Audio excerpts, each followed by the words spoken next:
Okay, normally I would just do a teaser, but I figured I would upload this video now. These are, when I say these, I have two of them. Yamaha YT6800s. They have the V-twin Yamaha hydrostatic drive overhead valve. They're very similar to the Honda 3813s, and actually no more of the 3810s. I believe they are based off of the 3813, 3810 series, since they have the hump in the center, but they are a vertical shaft engine. Both of them technically run. This one here we pushed off the trailer. The other one, he drove it off the trailer. So this one here is more likely to run and actually stay running. Both of them have the fuel tanks disconnected. They need to be cleaned out. Everything really needs to be gone through on these machines before you really want to use them. You should probably take the top covers off, clean out any mouse nests, pressure wash the engines, so on and so on, stuff like that. They've been sitting a very long time. They came with two decks. One is mostly complete. It does have a broken upper spindle right here, but he even said that could be welded, which I'm going to look into possibly welding it. Or I have found parts. These are quite rare machines, but I've actually found parts in the Netherlands. No, I'm not going to travel to the Netherlands just for lawn tractor parts. I'll obviously get them shipped, but depending on what I need and the cost of shipping, that's probably going to be the route I'm going to take, unless it's cheaper and more economic to get that pulley welded. The only problem is welding, you got to make sure it's centered. So there's a few things to think about. These are projects. One will be 100% fixed and put back into service as a grass cutter. The other will be basically all the leftover parts will go on to it, and it will be a yard tractor. Unfortunately, I think I only have one of these mats. I need the left one. Yep, unfortunately I only got one of them. And that's probably going to be an unobtainium part. So I figured I'd mention that in the video. They even use the same rims and hubs as the 3813, 3810, all that whole line of series. They're pretty cool. They were on Kijiji. They were on Kijiji for well over 5 weeks. So I contacted the guy the other day and asked if they were available. He said, yep.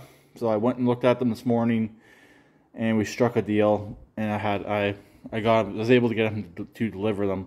Originally, when I was there looking at them, he said, oh, delivery wasn't on there, but actually it was on there. If you're familiar with Kijiji, there is a new option that you can add in: cashless payment, delivery, curbside pickup.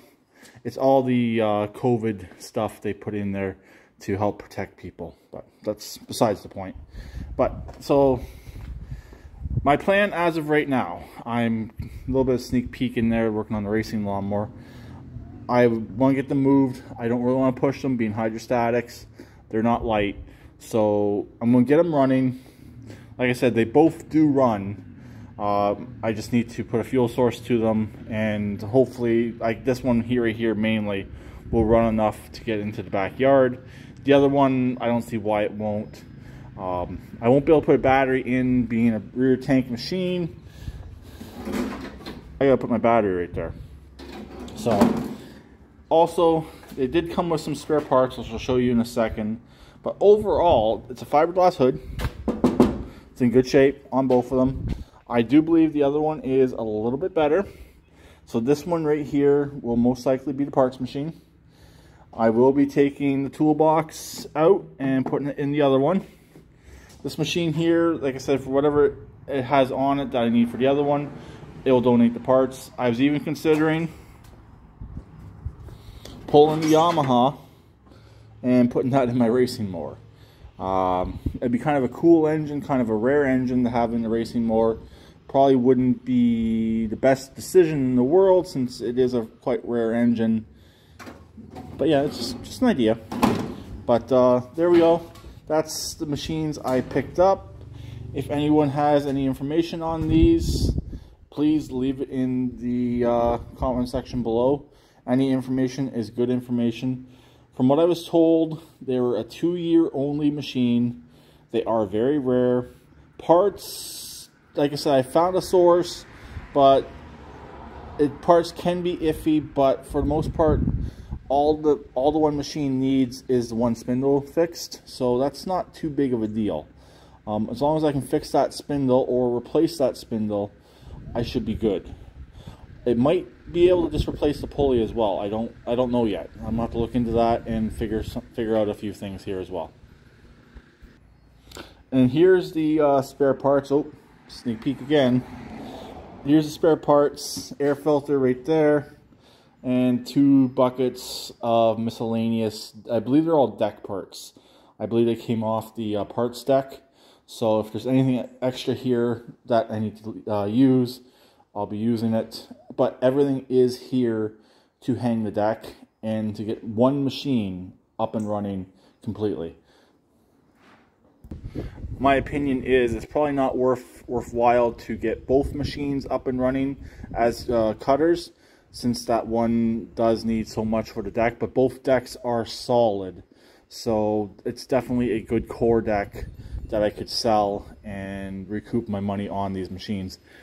To be honest, I did better on this deal here than I did on the 2 Hoopties.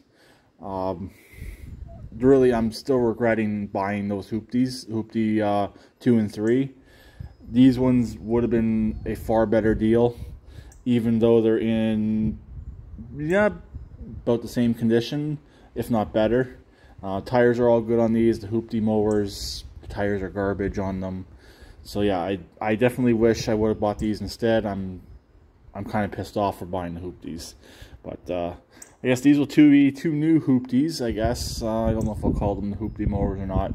No one's complained about it, but I imagine some people would be getting kind of tired of hearing that. But don't really care. So anyways, we'll do a startup on the one Yamaha shortly, and we'll do a quick drive on it. Like I said, these videos will be released right away. I won't keep you guys waiting because everything's actually backed all the way up to next November. So I won't keep anyone waiting. I might for a few things, or once I get them up and running, might keep you waiting, but I haven't yet decided. So I'll talk to them later. Please keep it redneck like always, and please subscribe, comment.